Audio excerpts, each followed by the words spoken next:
It all began with a frog's prophecy whispered beneath the moonlight.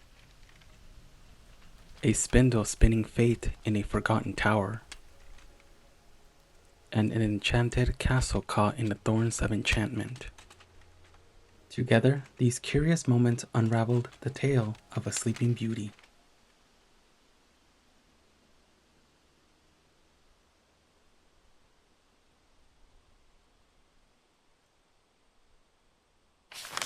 In times past, there lived a king and queen who said to each other every day of their lives, "Would that we had a child," and yet they had none.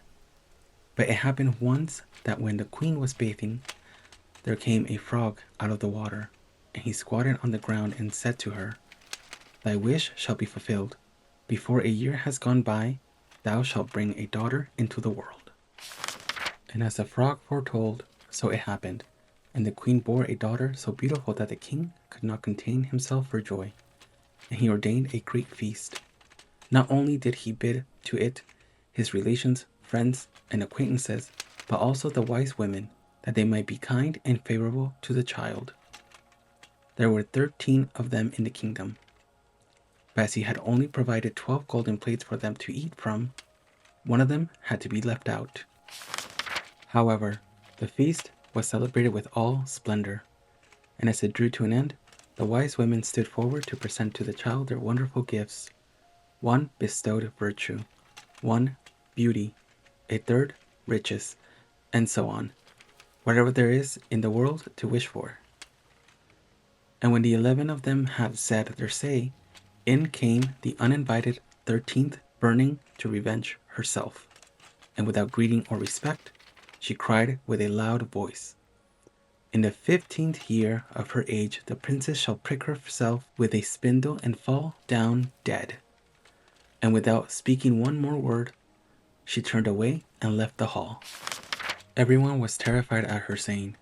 When the 12th came forward, for she had not yet bestowed her gift, and thought she could not do away with the evil prophecy, yet she could soften it.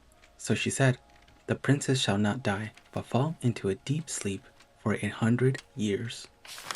Now the king, being desirous of saving his child even from this misfortune, gave commandment that all the spindles in his kingdom should be burned up. The maiden grew up adorned with all the gifts of the wise women, and she was so lovely, modest, sweet, and kind and clever, that no one who saw her could help loving her. It happened one day, she being already 15 years old, that the king and queen rode abroad, and the maiden was left behind alone in the castle. She wandered about into all the nooks and corners, and into all the chambers, as the fancy took her, till at last she came to an old tower. She climbed the narrow winding stair, which led to a little door. With a rusty key sticking out of the lock, she turned the key, and the door opened, and there in a little room sat an old woman with a spindle, diligently spinning her flax. "Good day, mother," said the princess. "What are you doing?" "I am spinning," answered the old woman, nodding her head. "What thing is that twists round so briskly?" asked the maiden, and taking the spindle into her hand, she began to spin. But no sooner had she touched it than the evil prophecy was fulfilled, and she pricked her finger with it. In that very moment she fell back upon the bed that stood there, and lay in a deep sleep. And this sleep fell upon the whole castle. The king and queen, who had returned and were in the great hall, fell fast asleep, and with them the entire court. The horses in their stalls, the dogs in the yard, the pigeons on the roof, and the flies on the wall. The very fire that flickered on the hearth became still, and slept like the rest.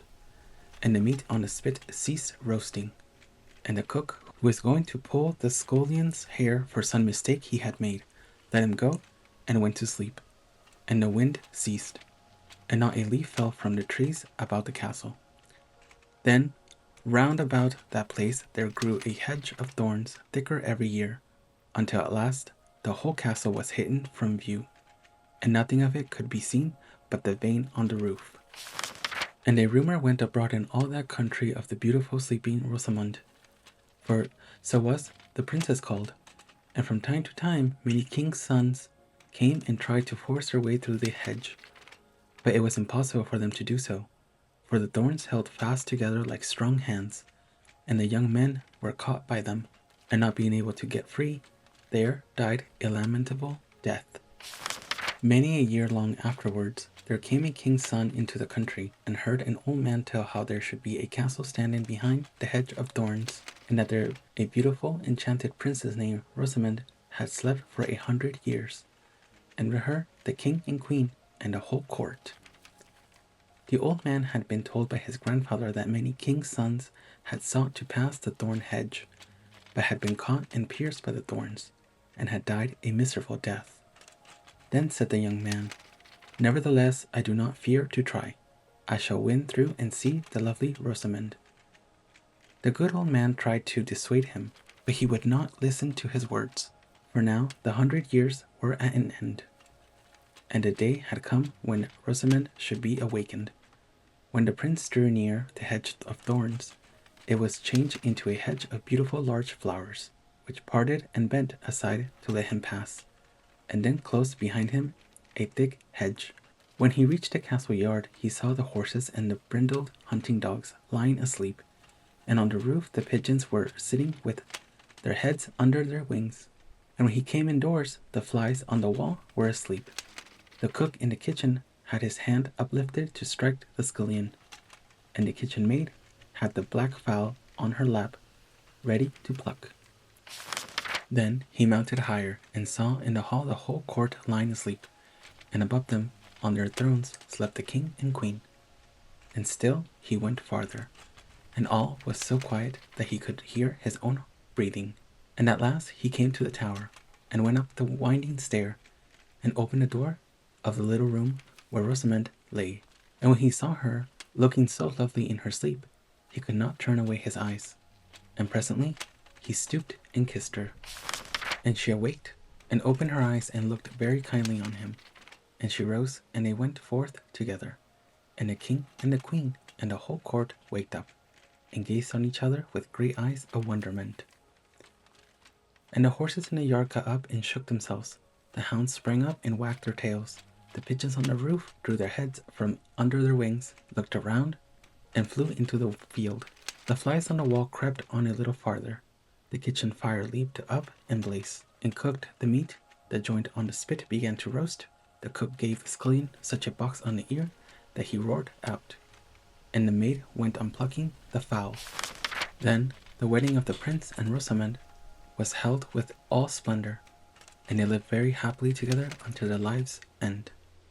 Thank you for watching. Don't forget to like, subscribe, and activate the little bell so you don't miss the next tale.